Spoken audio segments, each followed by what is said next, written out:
percaya nggak sih kalau misalnya kita nggak berusaha nih, nah terus masa depan tuh akan lebih sukses? Percaya nggak masa depan?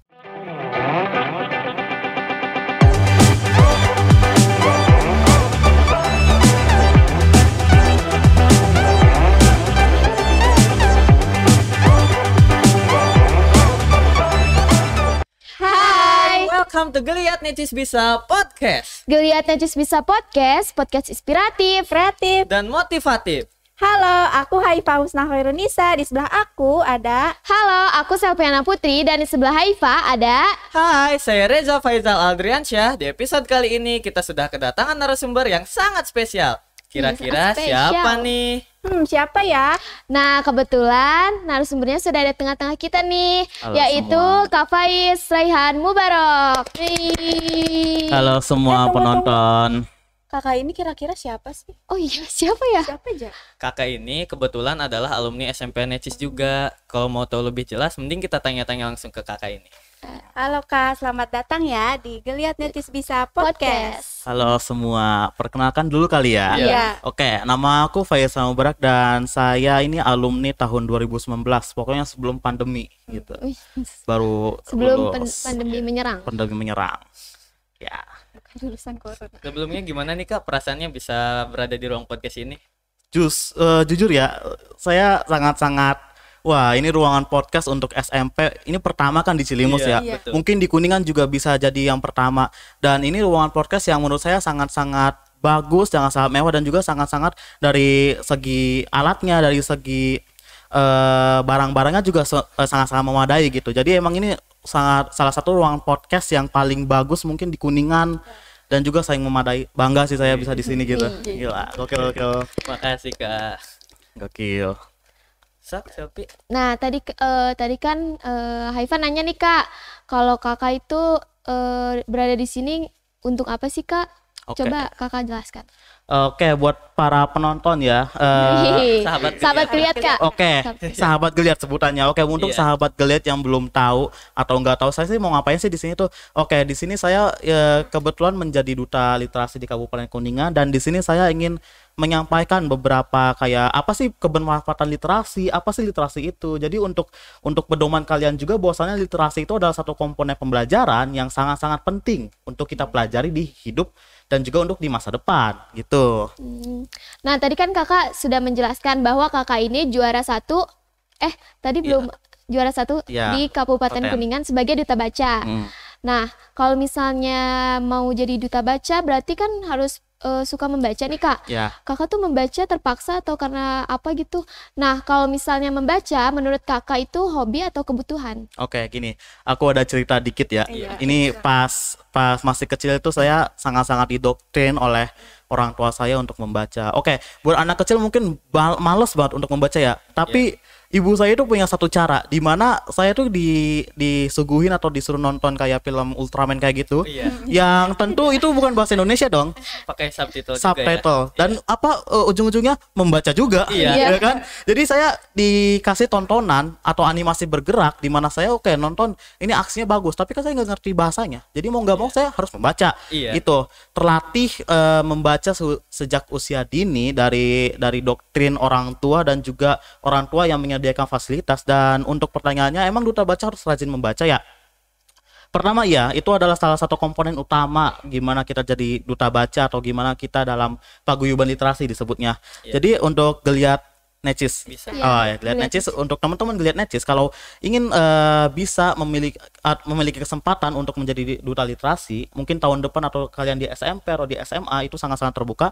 Bahwasanya kalian harus menanamkan satu pemikiran bahwasanya literasi itu bukan hal yang membosankan, justru hal yang bermanfaat. Dan pertanyaan terakhir apa tadi? Tadi kalau misalnya membaca itu sebagai hobi atau kebutuhan? Kebutuhan. Saya bisa bilang kebutuhan karena kalau kita nggak membaca kita nggak tahu apa-apa nggak sih? Kita nggak Iya. tahu Iya sih. Paris itu di mana sih?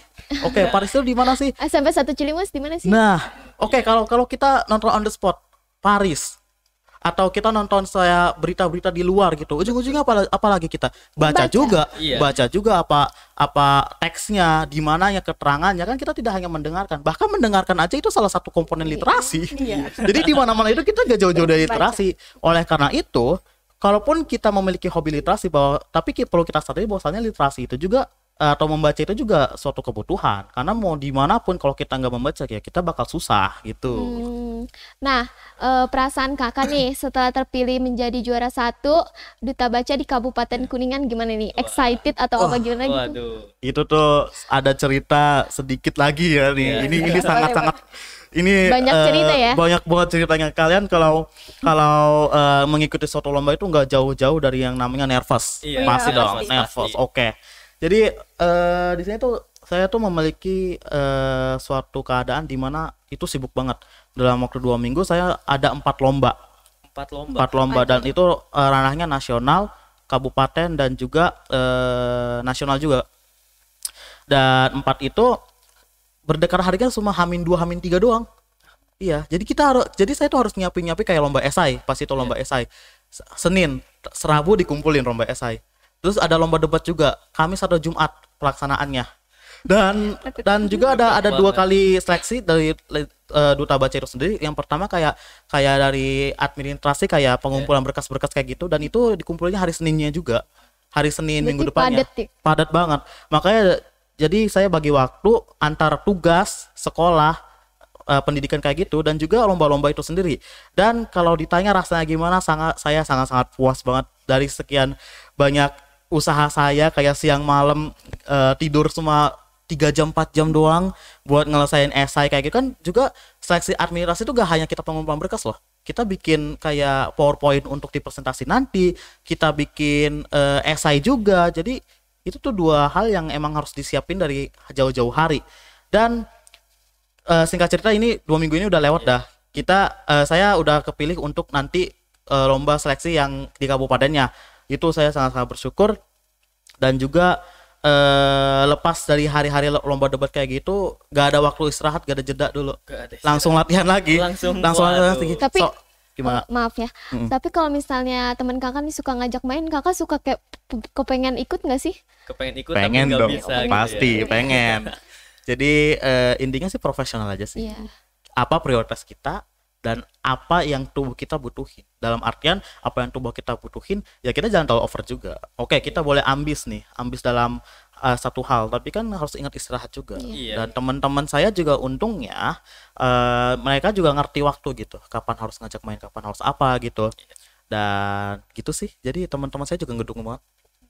Dan lanjut lagi pas udah administrasi nih, udah seleksi administrasi, oke lulus.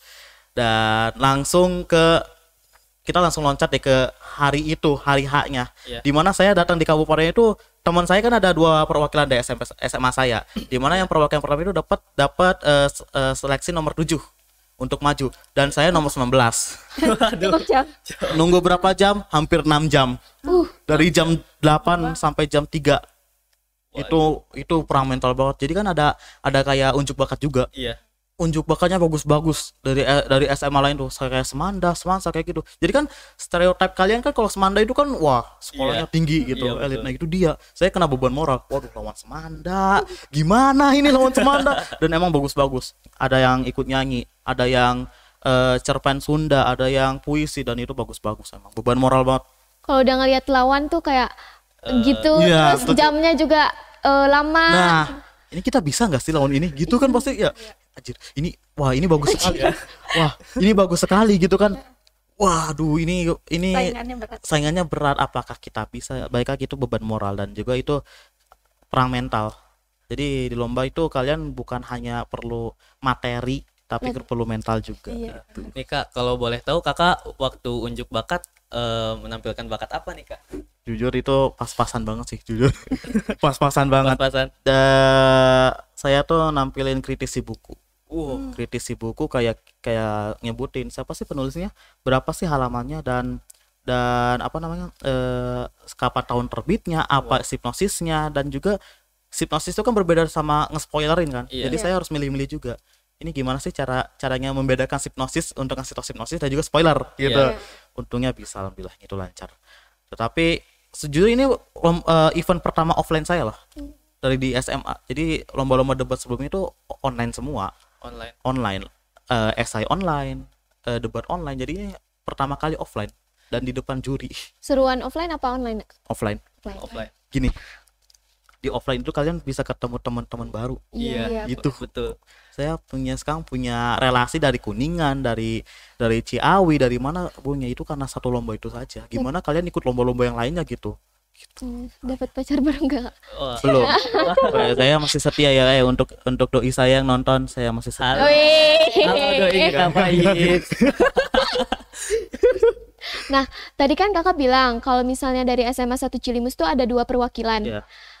Itu tuh sebagai duta baca tuh ada juara 1, 2, 3 enggak, Kak? Ada. Oh. Juara 1 itu yang terpilih jadi duta bacanya atau Iya. duta literasinya, dan itu juga banyak dari komponen-komponennya juga sih, kayak SD ada, SMP ada, SMA ada, bahkan kuliah juga ada. Cuma mungkin yang untuk dibawa untuk menemani Bunda literasi dari SMA dari tahun-tahun kemarin juga. Dan iya sih itu ada juara 1, juara 2, juara 3-nya. Tuh. Tapi perwakilan cuma 2 orang dari SMA. Cuma 2 orang dari SMA saya. Tapi bebas sih sebenarnya, ada 4 juga. Ada yang 4. Sama dari SMA saya di bintangnya 2. Soalnya ini tuh bukan kita daftar, tapi diundang.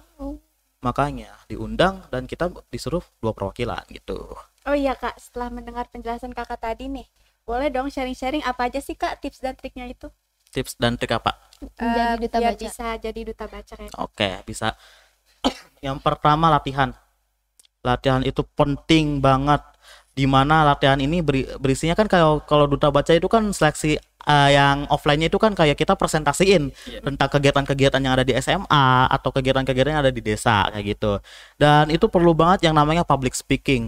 Oleh karena itu untuk kalian-kalian yang ingin mengikuti lomba duta baca, kalian tuh harus latihan ngomong atau speech Di depan kaca. di depan kaca. Bisa kalau lebih penting itu kalau lebih bagus itu di depan audiens langsung kayak kelas kalian. Iya. Dulu saya itu latihannya di depan kelas Pas di SMP. di SMA. Oh. Sama SMA. Nah di SMA itu latihannya di depan kelas pas hamin berapa gitu untuk seleksi duta baca. Iya. Latihannya di depan kelas. Untungnya kelas-kelas saya juga oke-oke aja gitu ngedengerin gitu. Alhamdulillahnya baik yang nge-support saya juga, jadi latihan juga aman gitu. Dan juga perlu kalian menyadari bahwasanya kalian tuh bukan hal atau bukan acuan untuk membandingkan diri dengan orang lain gitu. Ya kalian aja gitu. Ya, Kalian percaya punya diri. bakat sendiri gitu. Mental kalian juga kan lama-lama juga kebangun seiring berjalannya waktu. Jadi nggak usah lah bandingin diri sama orang lain gitu. Toh juga kita kan punya batasan masing-masing dan juga kemampuan masing-masing gitu. Yang pastinya berbeda setiap Nah kondisi itu ya. dia. Oke, dia bisa nyanyi, tapi apakah dia pas presentasi lancar? Nah, Itu makanya. Jadi kalian nggak usah bandingin diri kalian sama orang lain. Dan juga yang terakhir, persiapkan mental kalian.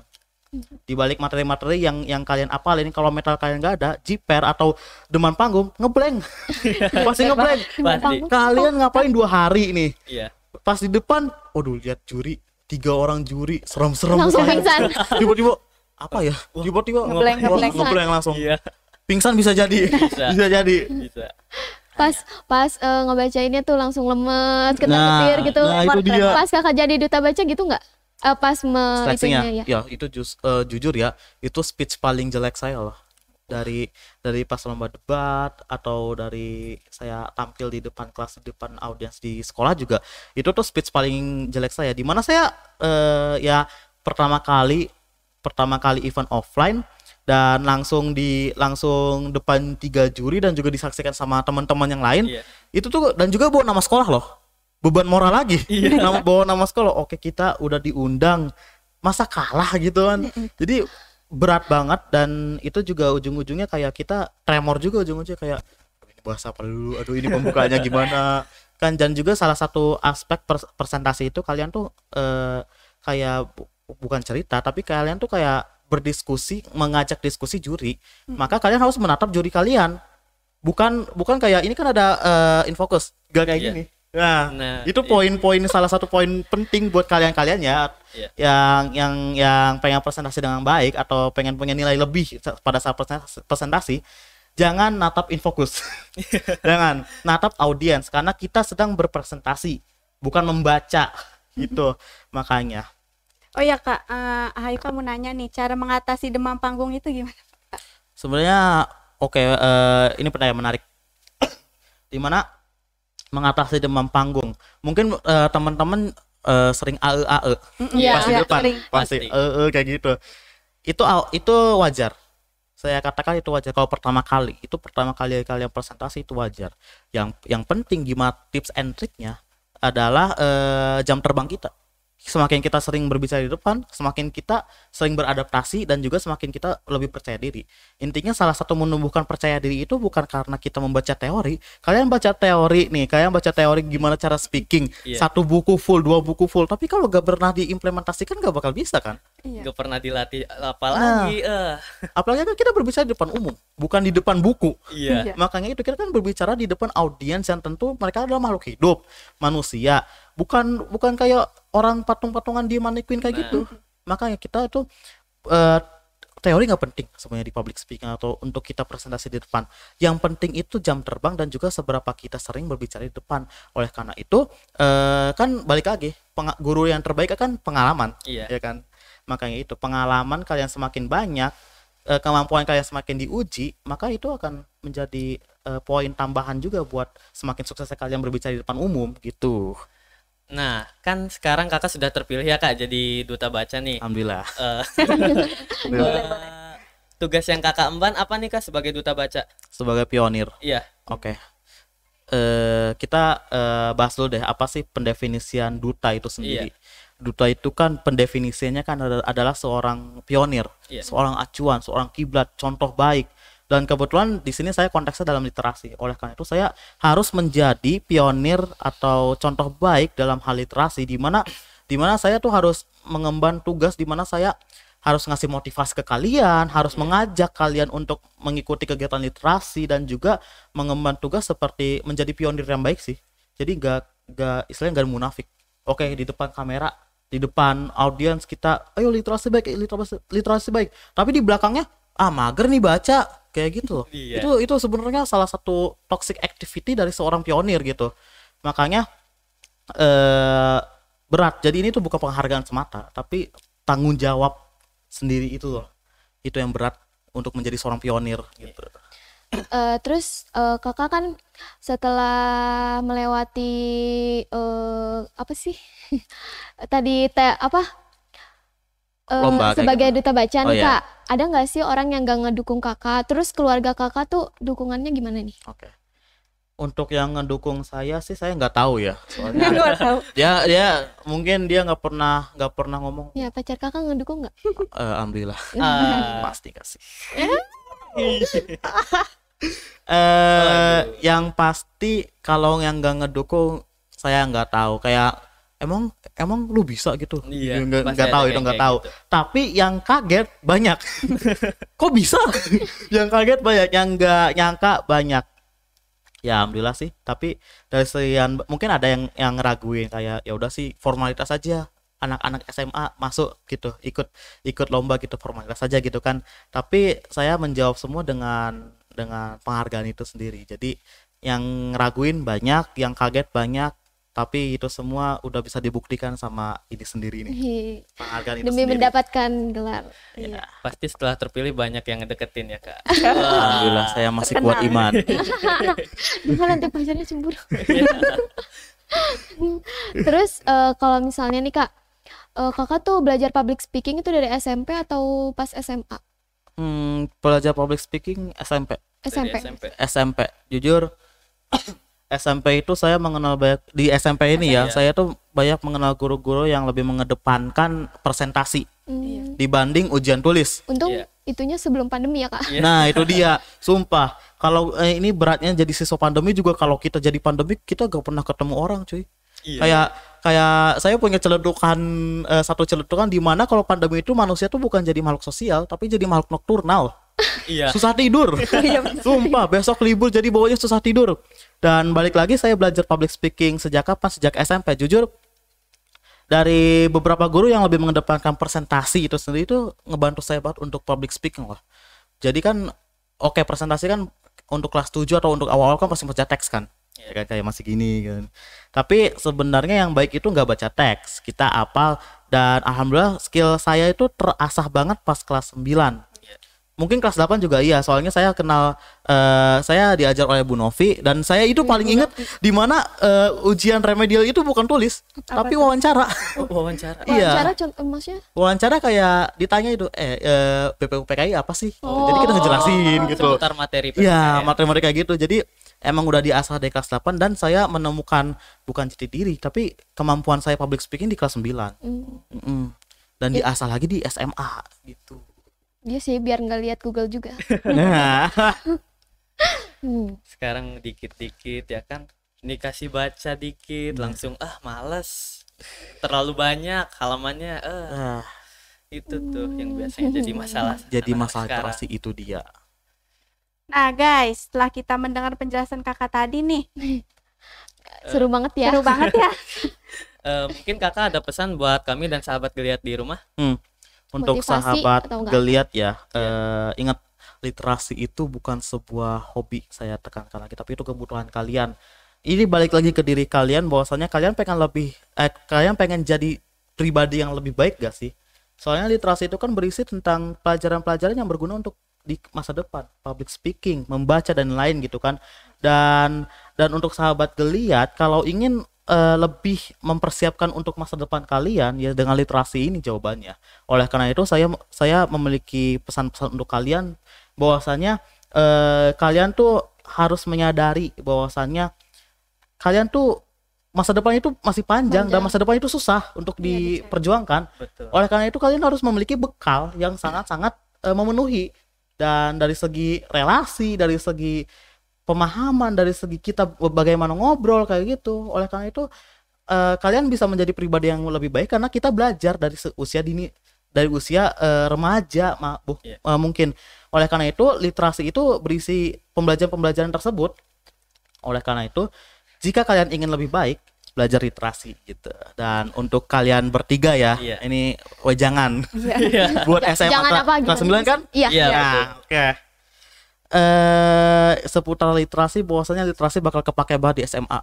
Sumpah, itu bakal kepake banget di SMA. Itu baru SMA loh, belum kalian kuliah, kerja, Iya. tes wawancara kayak gitu kepake semua. Oleh karena itu, saya memiliki wejangan buat kalian, persiapin dari sekarang bahwa Mentalnya apa? mental ada, Otak pasti. bisa itu juga pembelajarannya juga ada kayak gitu, public speakingnya juga kudu. Jadi SMA itu ya emang banyak yang ngira bahwasanya SMA itu masa-masa terbaik kan. Iya. Tapi kalau ada pandemi nggak jadi sih. Nggak, kalau ada pandemi nggak enak.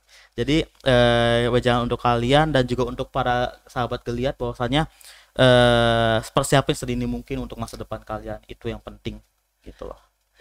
Nah, kesimpulannya menjadikan baca itu jadikanlah sebagai kebutuhan.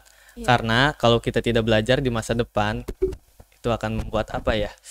Kalian bisa aja susah nanti di masa depan sih. Setuju. Tapi kakak percaya nggak sih kalau misalnya kita nggak berusaha nih, nah terus masa depan tuh akan lebih sukses? Percaya nggak masa depan? Untuk beberapa orang iya, tapi bahkan orang yang mempunyai orang dalam aja tuh tetap berusaha nggak sih? Iya. Apalagi kita yang nggak punya orang dalam gitu. Jadi saya sangat-sangat percaya bahwasanya usaha atau kerja keras itu bakal ngasih hasil yang baik, entah itu di masa depan yang masih panjang atau emang di hari nanti yang ya di kemudian hari gitu. Makanya saya percaya itu. Nah, terima kasih kakak sudah datang. Terima kasih atas kehadirannya. Iya, Makasih juga loh diundang loh. Bangga saya. Iya. Sudah mau menjawab pertanyaan-pertanyaan kita. Belajar bukanlah salah satu tujuan hidup. Tetapi kalau itu saja kita tidak sanggup, lantas apa yang kita akan capai? Membaca itu ibarat menambang. Semakin dalam, semakin banyak hal berharga yang kita dapat. Membaca ialah upaya merekuk makna ikhtiar untuk memahami alam semesta. Itulah mengapa buku juga disebut jendela dunia yang merangsang otak agar selalu terbuka. Nah, oke sahabat geliat, berakhir sudah kita berbincang-bincang dengan Kak Faiz. Nah, sekali lagi terima kasih kakak. Sama-sama. Terima kasih Ga udah diundang. Iya. Semoga ilmu yang diberikan oleh Kak Faiz bermanfaat untuk kita semua dan sahabat geliat di rumah. Sahabat geliat, salam literasi. Literasi untuk kesejahteraan. Nah, oke, sampai jumpa pada episode selanjutnya di Geliat Necis Bisa Podcast. See you. Dan jangan lupa di like, Komen. And subscribe agar channel kita makin berdaun. lah. Berkembang kali, Ja. Oh iya, agar makin berkembang. Dah. Dadah. Dan See you.